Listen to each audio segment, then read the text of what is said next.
welcome back to the Golden Goose DFS show. I am your host, Chandler Blakely, aka Goose, here today bringing you the week 6 installment of my third and goal series. We talking QBs today. We're going to get into my plays, but let's get some housekeeping right out the way, man. Sorry for the lateness of the videos, but hey, it's a 4 for 4 Friday, man. You're gonna get all four of my videos here today, coming up consecutively every hour on the hour. So y'all be sure y'all hit that subscribe button, hit the like button, turn your notification bell on, man, so you can be here rocking with us whenever the video drops, alright? Also, shout out to my man Patrick Bush, who won himself a free $25 last week. Got the running back correct in Derrick Henry. We got another contest this week. We doing QBs this week, alright?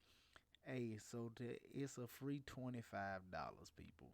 All you have to do is make sure you subscribe to the channel, and in the comment section of this video, put who you think will be the highest scoring QB on the main slate of games this Sunday. It's that simple. That's all you have to do. If you correct, you win a free $25, alright? It's the first person to comment. If two people put the same answer, man, the first person who commented gets the $25, alright? So y'all gonna do that for your boy, man. Now let's get into what we liking this week. But before we do, y'all know I gotta give y'all my lineup review to show y'all I'm actually playing what I'm giving y'all, man. If you caught the live before lock, you know Sunday I was on the fade Derrick Henry train. Now even though he went off, it still was beneficial for you to fade him because his price tag was too high, man. At that 9K, you could go down to guys like you'll see right here, Anthony Madison, who gave you similar production at way cheaper price that allowed you to fit more studs in. So this is my best lineup. This is in the $3 20 max 100K the first. I'm always in this every week.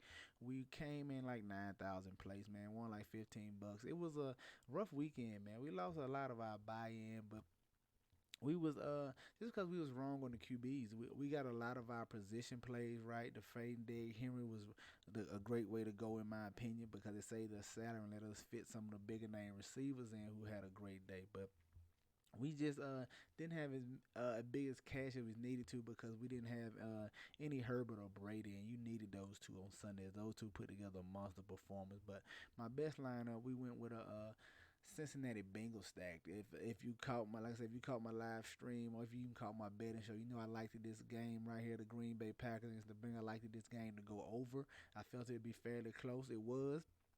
As Green Bay edged out a win 25-22, but it gave us 47 total points. I thought it'd be closer to like 55, 57. So we need a few more touchdowns that probably would have gave us a higher finish on this slate. But we went Burrow, stacked him with Jamar Chase and Tyler Boyd. Went two of his pass catchers.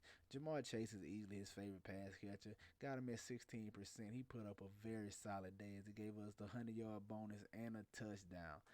Tyler Boyd, on the other hand, failed us, man. Four reception, 24 yards, 6 fantasy points. Just a horrible performance out of him. Got him at a nice price tag. I thought 5,300. Like I said, 7.8% ownership. Very solid ownership from him in this contest. He just didn't give us the production we needed, right? But we went with the Bengals stack and we ran it back with Devonta Adams, who was just a monster on Sunday. He came in chalky. I'm surprised he was only 20% here in this 20 max. As in my single entry, he was like 38, 39. So got a nice ownership on him here in this 20 max at this 19%. Like I said, probably because people were paying up for Henry. It's hard to pay up for two guys over 8K when you're doing NFL lineup. So that probably drove his ownership down over here in this 20 max, but great performance out of him. Gave us 40 DK points, man. Just very solid. The guy's a beast. All right. For my running backs, you see, man, if you caught the live, you know time that it came across the wire while we was doing the live stream that Dalvin Cook was out. I said just lock in Matson, man. I said he was the free square. He had a very solid performance going against Detroit, man. Gave us 30 fantasy points at 24% ownership. Not bad there. We paired him with the running back James Robinson out of Jacksonville. Just wanted to get there because we knew this Titans defense was atrocious and his workload has been increased and solidified as he's getting the majority of the touches in this Jacksonville backfield. Very solid performance out of him. Gave us 25 DK points. Rounding out the lineup, I went Antonio Brown. Tampa Bay was big favorites. Tampa Bay loves to sling the ball around this year, so I wanted to get a piece of this game. That's why I went Brown here. I think I got some Goodwin, and I got some Evans and some other spots. I liked the receivers. I just didn't pair them with Tom Brady for some reason. Like I said, and that really hurt us. I felt like one of them would get off. I didn't know Brown and Evans would ball and Brady would have the day he did. I didn't know which one of the Buccaneers receivers it would be, so that's why I just took bits and pieces of them here and there. But should have just went all in. I should have had more exposure to that Tampa Bay stack, and we could have had a winning day had we had. But Antonio Brown, 16% ownership, 34 DK points, very solid from him. At my tight end, just went Noah Fott, was trying to save a little salary, needed some salary relief, so didn't want to pay up for the bigger names. Went Noah Fott, knew he'd get some targets in this matchup against the Steelers, but just 3 receptions, 20 receiving yards, hurt this lineup as well. And finishing out, man, we went with the Cardinals defense, 2,900. Listen, we like cheap defenses. We like defenses against rookie QBs. Just wanted to get some exposure to this Cardinals defense going against a Trey Lance who was getting his first start. That could have went a whole bunch of ways, but the Cardinals defense was very solid. 8 fantasy points. That's very solid on a day like Sunday when no defense really went crazy. So like I said, this enabled us to get into the money, but overall losing weekend for us. But we back this weekend. We gonna try to get on the winning track. So let's get into my QBs. First up, my favorite QB play this week. You seen him on the thumbnail. Let's get right to it. My boy, Kyla Murray. That's right, 7,900. Listen, I know he's questionable to shoulder injury, but he's been a limited participant in practice. I like getting to him in this spot, man. He burnt us last week against the 49ers. Not gonna lie, I was heavy on Kyler Murray last week. He burnt us against those 49ers. Only 13 DK points, man.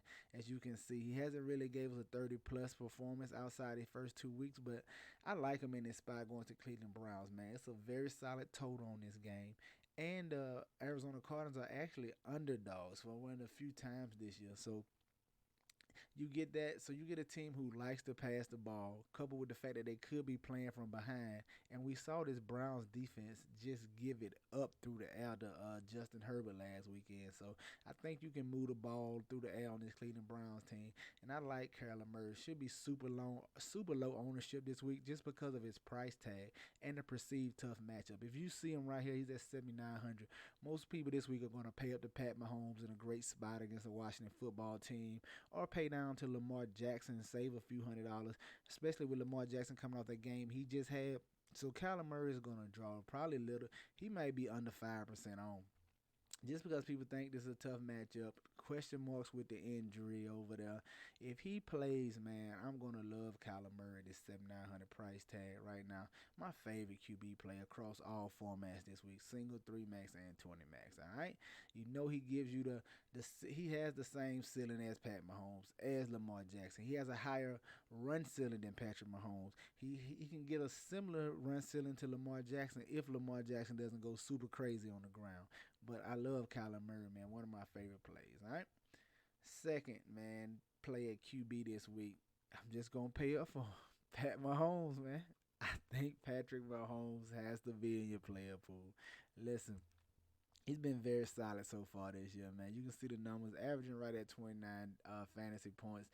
But you get him in this matchup against the Washington football team. This is the absolute best game environment on the slate.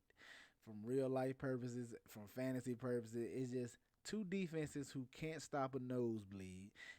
One of them in the Washington football team going against still a very prolific offense in this Kansas City Chiefs, man.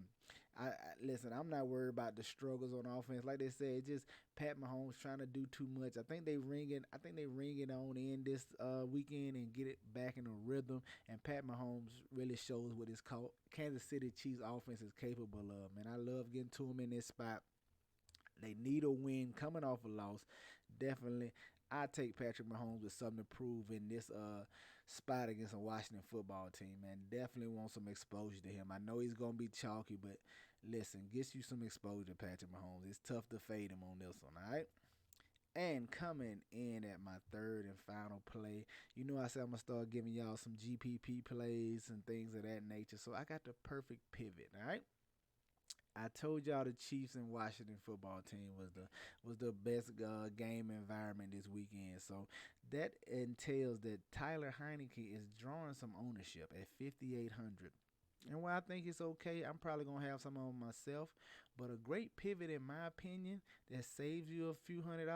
I don't say great pivot, but a good pivot that could potentially pay dividends, especially in large field GPPs, is Mac Jones. That's right, Mac Jones going against this Dallas Cowboys team. Listen, now this I like Mac Jones as my pivot to Taylor Heineke here. Here's the reason why. Vegas has the Washington football team with a total of about 24 points this week. They have the New England Patriots at 23 and a half.